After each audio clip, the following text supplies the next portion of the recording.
আচ্ছা, সো আমরা এই মাইক কন্ট্রোলারটা আমরা নিজেরাই লিখছিলাম। সো ইউজুয়ালি যেহেতু হচ্ছে এখানে একটাই হচ্ছে বিন আছে, সো বাই ডিফল্ট হচ্ছে আমরা যদি হচ্ছে এখন আমাদের 8090 ছিল হোপফুলি, সো ওইটাকে যদি আমরা হিট করি, অর্থাৎ এটাকে যদি অ্যাক্সেস করতে চাই লোকাল হোস্ট থ্রোতে, তাহলে হচ্ছে সে ম্যাপ করতে পারবে, এই বিনটাকে ম্যাপ করতে পারবে, অর্থাৎ এই জাভা ক্লাসটাকে ম্যাপ করতে পারবে, এবং এটার ভিতরে যে আমাদের একটা মেথড আছে, মেথড থেকে হচ্ছে ডেটাটাকে সে হচ্ছে আমাদের ইউজার ইন্টারফেসে নিয়ে আসবে। সো যদি মাল্টিপল থাকে তখন হচ্ছে আমরা হচ্ছে এখানে হচ্ছে একটা আলাদা ম্যাপিং সেট করে দিই, ওই ম্যাপিং থ্রোতে হচ্ছে আমরা এটাকে অ্যাক্সেস করতে পারি আর কি। সো হচ্ছে আমরা আপাতত দেখি, এটাকে আমরা একটু রান দিয়ে দিই, রিরান দিলাম। ওকে, রিরান দেওয়ার পরে হচ্ছে আমরা জাস্ট একটু দেখে নিই, আমাদের হচ্ছে 8090 দেওয়া আছে, সো আমরা একটু যাই, যাওয়ার পরে এটা অলরেডি রিফ্রেশ হয়ে গেছে, দেখেন লোকাল হোস্ট 8090 দেখেন আমাদের হ্যালো ফ্রম মাই কন্ট্রোলার এটা চলে আসছে। ওকে, সো এটাই হচ্ছে আমাদের এইখান থেকে হচ্ছে আমরা এটাকে সেট করে দিচ্ছি। আরেকটা জিনিস আছে এখানে যদি আমরা দেখতে চাই, সেটা হচ্ছে ম্যাপিং এর জন্য হচ্ছে রিকোয়েস্ট ম্যাপিং একটা আছে। রিকোয়েস্ট ম্যাপিং বলে যদি আমি এটা ব্র্যাকেটের ভিতরে যদি হচ্ছে ম্যাপ ওয়ান বলে দেই, লাইক একটা পাথ বলে দিলাম, ম্যাপ ওয়ান বলে দিলাম, ম্যাপ ওয়ান বলে দেওয়ার পরে হচ্ছে আমরা এটাকে একটু রিরান দিই, রিরান দেওয়ার পরে ওকে, তখন আমরা যদি এখানে আসি, এখানে একটু রিফ্রেশ দিই, রিফ্রেশ দিলে কিন্তু সে আর এটাকে খুঁজে পাচ্ছে না। কেন পাচ্ছে না? বিকজ আমরা পাথটা একটু চেঞ্জ করে দিয়েছি, ম্যাপিংটা চেঞ্জ করে দিয়েছি। সো আমাদের এখানে আমরা ম্যাপিংটার নাম কি দিয়েছি একটু দেখে আসি, যে এটা হচ্ছে আমাদের ম্যাপ ওয়ান।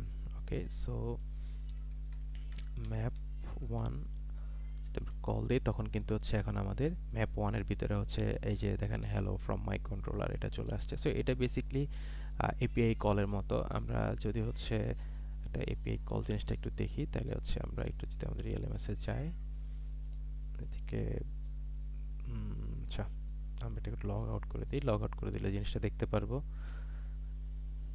সো আমি যখন লগ ইনে গেলাম, লগ ইনে যাওয়ার পরে হচ্ছে আমি এটাকে একটু ইন্সপেক্ট করে নিলাম। ওকে, তারপর হচ্ছে আমাদের টার্গেট থাকবে হচ্ছে অ্যাক্সেসিবিলিটি, ডোম বলা আছে, সব কিছু বলা আছে। Okay fine. আচ্ছা, আমরা হচ্ছে যাব হচ্ছে আমাদের ইয়েতে যাব, নেটওয়ার্কে যাব, নেটওয়ার্কে যাওয়ার পরে এটাকে আমি একটু লগ ইন করি। দেখেন এখান থেকে কিন্তু দেখেন ইন্ডেক্স ডট পিএইচপি, সে হচ্ছে আমাদের রেসপন্স অনেকগুলো চলে আসছে, রাইট? রিকোয়েস্ট রেসপন্সের কাজগুলো করতেছে।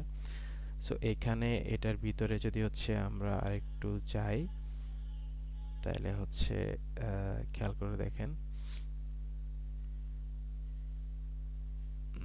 আমরা হচ্ছে পারফরমেন্স, সরি, অ্যাপ্লিকেশন সোর্সে এলিমেন্টে, আচ্ছা এলিমেন্টের এখান থেকে দেখেন এগুলো হচ্ছে আমাদের সে আসলে রেসপন্স হিসেবে দিয়েছে আর কি।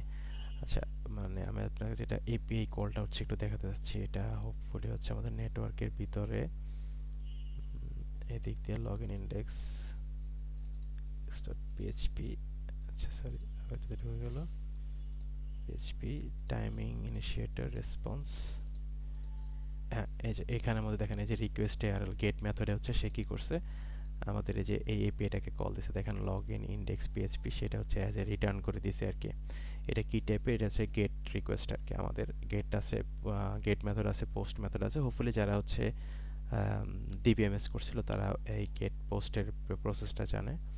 সো তারপর আমরা এটা নিয়ে হচ্ছে ক্লাসে যখন হবে তখন হচ্ছে আমরা ক্লাসে এটা নিয়ে ডিসকাস করবো না।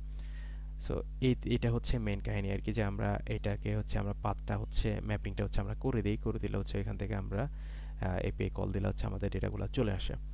ঠিক আছে? সো এটাই ছিল হচ্ছে আমাদের মানে ফার্স্ট ক্লাসের আউটকামটা।